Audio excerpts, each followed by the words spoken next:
আসসালামু আলাইকুম। ভূতের গল্প চ্যানেলে আপনাদের সবাইকে স্বাগতম। আমি আপনাদের বন্ধু নিক। আপনারা জানেন, পৃথিবীর বিভিন্ন প্রান্তে আমার ছড়িয়ে থাকা বন্ধু আর সহকর্মীদের জীবনে ঘটে যাওয়া সব ভয়ঙ্কর সত্য ঘটনা সংগ্রহ করি। আজ আপনাদের এমন এক কাহিনী শোনাবো যা শুনলে স্কুল কলেজের করিডোরে একা হাঁটতে আপনাদের বুক কেঁপে উঠবে। গল্পটি আমাকে পাঠিয়েছে আমার এক আমেরিকান বন্ধু সারা। 2004 সালের দিকে সে আমেরিকার ওহায়োতে একটি মিডল স্কুলে পড়তো। সেই স্কুলের দোতলার একটি টয়লেট নিয়ে এমন কিছু আতঙ্ক ছড়িয়েছিল যা আজও সারার রাতের ঘুম কেড়ে নেয়। সারা তার অভিজ্ঞতাটি ইংরেজিতে লিখে পাঠিয়েছিল, আমি সেটি আপনাদের জন্য বাংলায় অনুবাদ করেছি। কাহিনীর গভীরতায় ঢোকার আগে বলবো, হেডফোনটি কানে লাগিয়ে নিন, কারণ সারা যা দেখেছে তা হয়তো আজ আপনার কল্পনায় ধরা দেবে।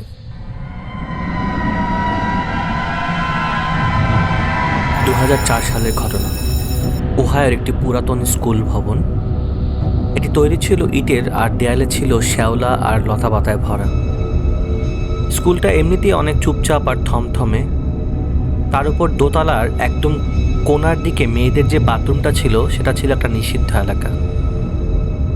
আমরা যারা সেখানে পড়তাম তারা বাথরুমটার নাম দিয়েছিলাম দ্য ডেড জোন। ওই পাশটার আবহাওয়া ছিল একদম আলাদা।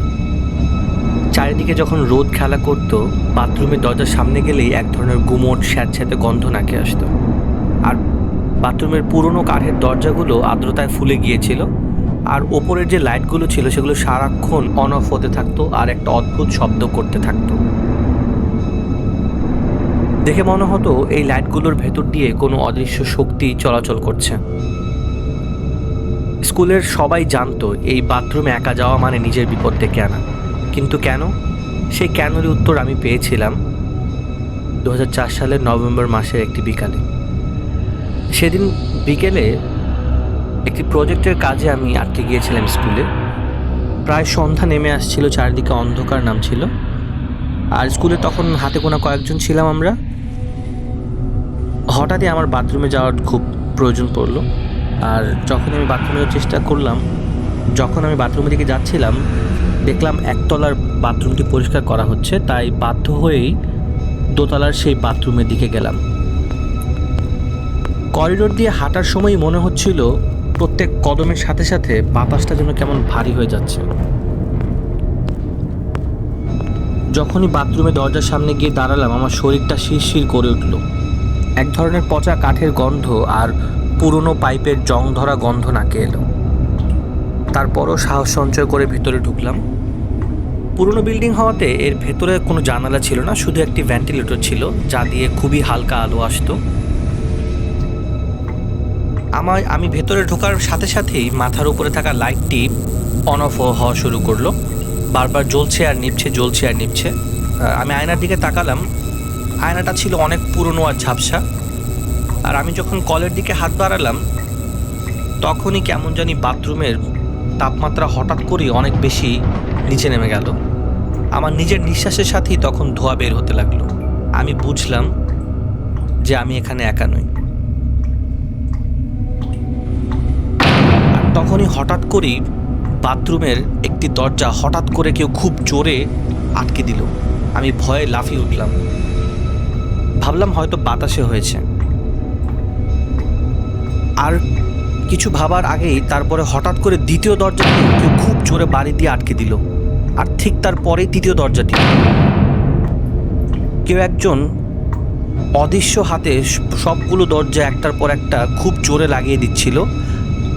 আর আমার হার্টবিট তখন এত জোরে বাজছিল যে আমি নিজের কানে নিজের হার্টবিট শুনতে পাচ্ছিলাম। আমি চেষ্টা করলাম পালানোর, দরজার দিকে এগুলাম, কিন্তু ঠিক তখনই আমার নজর পড়লো বাথরুমের বড় আয়নাটার দিকে। আমি গরম জল ছাড়িনি, কিন্তু আয়নাটি হঠাৎ করেই কুয়াশাচ্ছন্ন হতে শুরু করলো। বাথরুমের ভেতরে সেই স্যাঁতস্যাঁতে ঠান্ডার মধ্যে আয়নার উপর কেউ যেন অদৃশ্য আঙ্গুল দিয়ে কিছু লিখছে। আমি পাথর হয়ে গেলাম। দাঁড়িয়ে দাঁড়িয়ে দেখতে লাগলাম, আয়নার উপরও ফুটে উঠল বড় বড় অক্ষরে HELP, হেল্প। আমার পা তখন মেঝেতে জমে গেছে। ঠিক তখনই আমার পেছন থেকে নখ দিয়ে কাঠে আঁচড় কাটার মতো শব্দ শুনতে পারলাম। আমার পেছনে ছিল একটি আলমিরার মতো, মনে হচ্ছিল কেউ যেন সেখান থেকে বের হয়ে আসার জন্য খুব চেষ্টা করছে।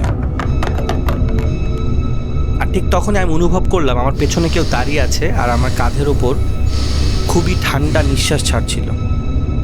আমি চিৎকার করতে চাইলাম, কিন্তু আমার গলা দিয়ে কোনো স্বর বের হলো না। আমি কোনো মতে তাড়াহুড়ো করে দরজা পর্যন্ত পৌঁছে লকটা খুলে করিডোরে বেরিয়ে এলাম।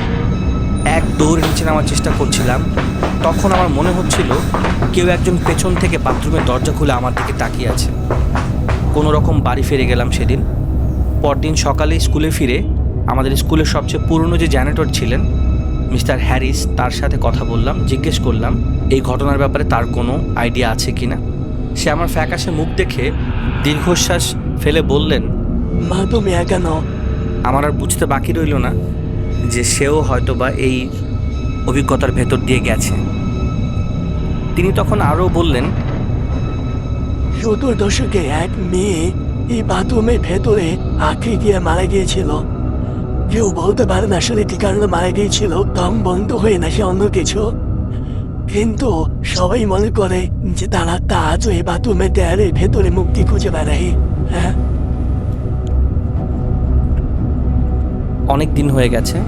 আমি আজও যখন একা কোথাও বাথরুমে যাই আমি আয়নার দিকে তাকাতে ভয় পাই। আমার মনে হয় আবার হয়তো কোনো অদৃশ্য আঙ্গুল সেখানে লিখে দিবে হেল্প। জীবনের অনেকটা সময় কেটে গেছে, কিন্তু সেই স্কুলের দোতলার স্যাঁতস্যাঁতে অন্ধকারের স্মৃতি আজও আমার রক্ত হিম করে দেয়। ধন্যবাদ বন্ধুরা সারার জীবনে ঘটে যাওয়া ঘটনাটি শোনার জন্য। সারা আজও বিশ্বাস করে ওই স্কুলের বাথরুমে সে যা দেখেছে তা ছিল এক অতৃপ্ত আত্মার শেষ আর্তনাদ। ভাবুন তো, স্কুলের মতো একটি জায়গায় যদি কাউকে তিলে তিলে মারা যেতে হয়, তার চেয়ে ভয়াবহ আর কি হতে পারে। আজকের এই গল্পটি কেমন লাগলো আপনাদের অবশ্যই কমেন্ট করে জানাবেন। আর আপনার কাছেও যদি এমন কোনো সত্য বা রহস্যময় কাহিনী থাকে, আপনারা আমাদেরকে ফেসবুকে অথবা ইনবক্সে ইমেলের মাধ্যমে পাঠাতে পারেন। আর আমাদের সাথে যুক্ত থাকার জন্য ভূতের গল্প চ্যানেলটি অবশ্যই সাবস্ক্রাইব করে রাখুন।